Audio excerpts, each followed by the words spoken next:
This engine is practically brand new. It only has 7 passes on it. Literally, I counted. So, and some of those were even turned down. But anyways, just so you guys know, this is racing. I know everyone thinks you buy aftermarket stuff. It's brand new. It's built to the hill. This thing's sleeved, O-ring, short block. This is racing. Not to say anything's even wrong with the short block. We don't even know that yet. But if there was something wrong, that's part of racing. You get a built trans, it goes out. That's part of racing. Aftermarket parts fail. It's aftermarket. It's not OEM. Shoot, OEM parts fail sometimes. But if you guys are going to mod your vehicle, you have to be prepared for this stuff. Now, obviously, there's combos that are proven that, that are easy on the vehicle. But shoot, I've seen people blow up trucks, with just a Whipple and pump gas.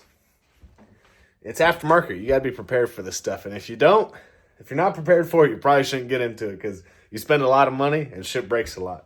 And it also really helps if you can work on your stuff yourself or at least are somewhat mechanically inclined. If you have someone build the truck and then you maintain it. Because this truck, I don't just put it in the trailer and go race it every weekend. Like, there's a whole list of things I do every time before I go out to the track on a weekend. You just got to be smart, use your brain, and have some common sense.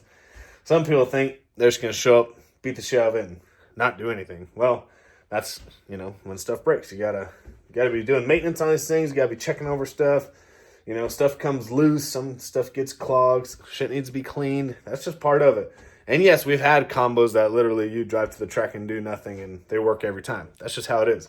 This truck, honestly, I don't even have to do that much maintenance. I really just check everything over, make sure everything's still good, make sure everything's still tight, there's no leaks anywhere, make sure no oil lines are rubbing that are going to get blown out. It's just using common sense.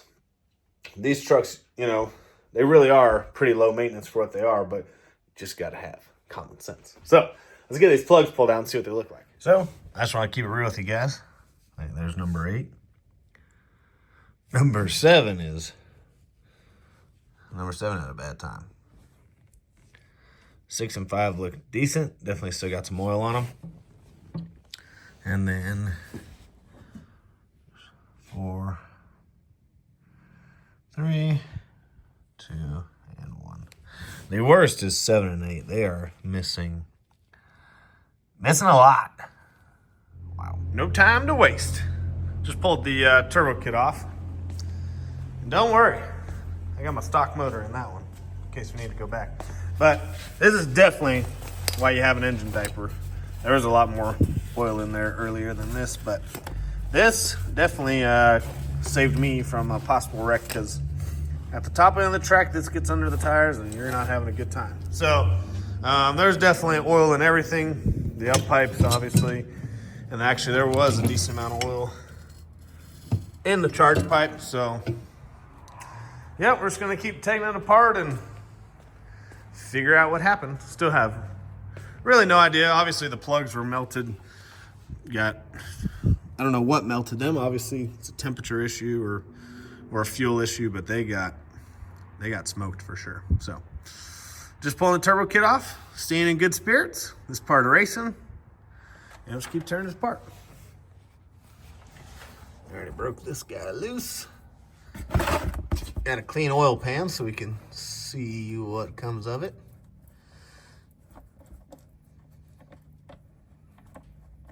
Whatever oil is left.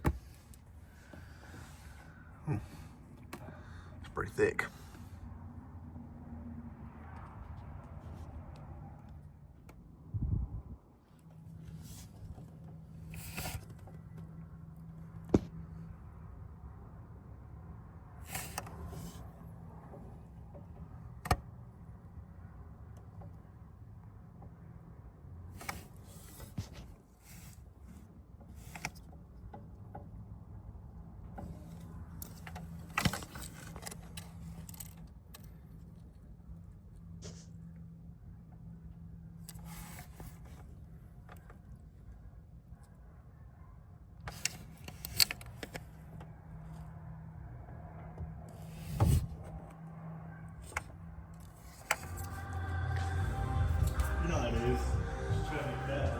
I'm trying to I am fat, that's the problem.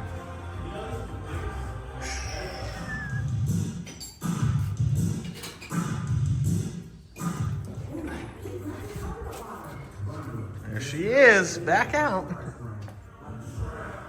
Sir, you're in the wrong spot, buddy. You're supposed to be over here.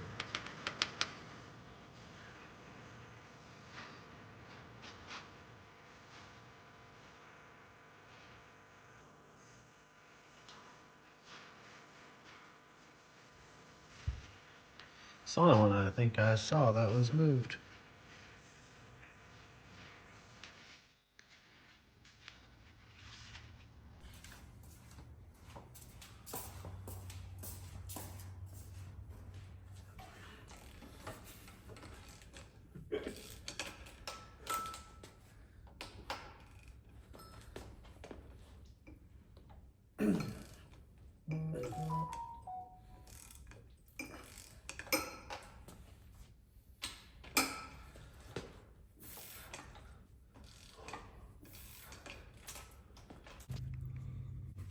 Oh no, Timmy!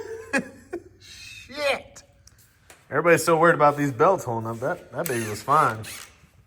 These pistons, though, not so much. Back to Florida she goes. 1 week till the rental.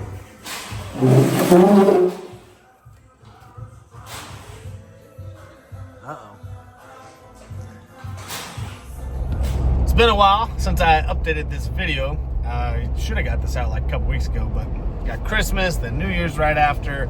A lot of stuff going on. We went to Colorado to see some family, and so yeah, been slacking on the videos. And we've been, this time of year, the shop picks up pretty good because everyone's trying to get their winter upgrades, builds going. So yeah, but updating on my engine. So pulled the engine out,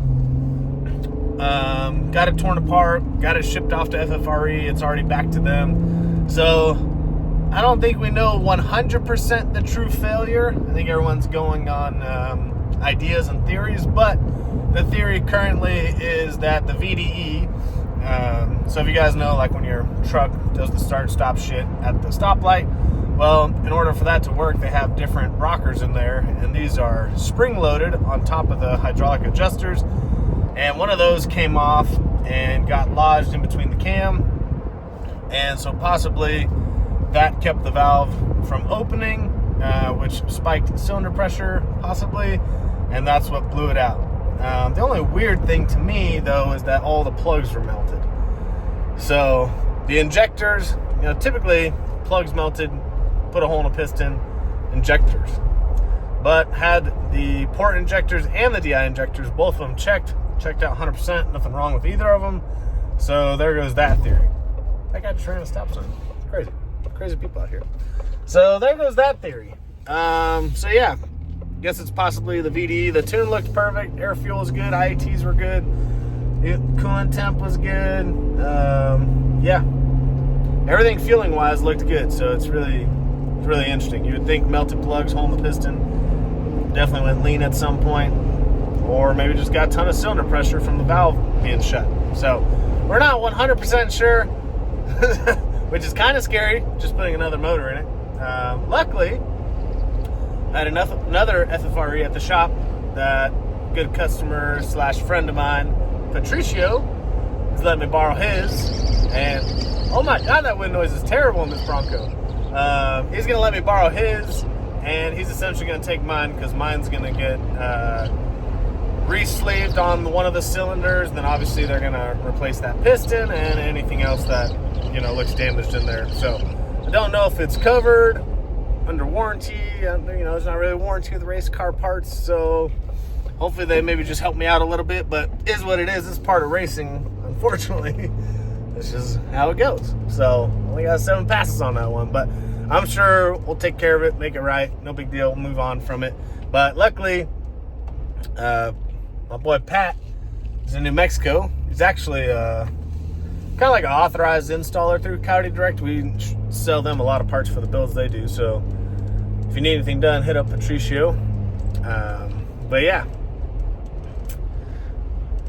we are 1 week away. As I'm filming this, we actually are assembling the new log block. So because we're a week away from the private rental coming up, and it's like the last private rental in Dallas before TX2K, and it is the last chance I'll get to qualify for a street car. So wish us luck. Hopefully in the next video you'll see the truck reassembled and put back together, and that's where we're gonna end it, I guess. CoyoteDirect.com for all your parts. If you guys need any installs, sales at CoyoteDirect.com. If you do actually need somebody to install your stuff and you don't want to trailer it to us because we're far from you, you could email us, and we do have like a list of authorized installers and dealers around the country. I need to work on putting that list on the website, but if you need somebody, hit me up. I'll probably hook you up with somebody. So